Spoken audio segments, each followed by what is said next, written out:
কেমন আছো তোমরা সবাই? আশা করি ভালো আছো। এখন ওই দুপুর 1টা মতো বাজে। চলো আজকে দুপুরে কী রান্না করেছি তোমাদের সাথে শেয়ার করি। এই যে দেখো চলে এসেছি রান্নাঘরে। প্রথমে আছে এখানে দেখাচ্ছি, দাঁড়াও, অনেকগুলো থালা চাপা দাও। এটা হচ্ছে আলু উচ্ছে ভাজা, অল্প করেই করেছি আলু উচ্ছে ভাজা। তারপরে আছে এই যে কুমড়ো শাক, আলু বেগুন দিয়ে একটা চচ্চড়ি মতো হয়েছে। আর তারপরে আছে ঝিঙে আলু পোস্ত, ঝিঙে আর আলু দিয়ে পোস্ত দিয়ে তরকারি করেছি।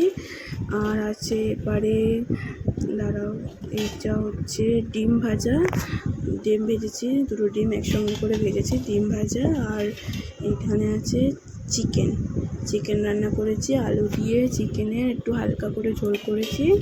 তো আজকে দুপুরে অনেক কিছুই হয়ে গেছে রান্না।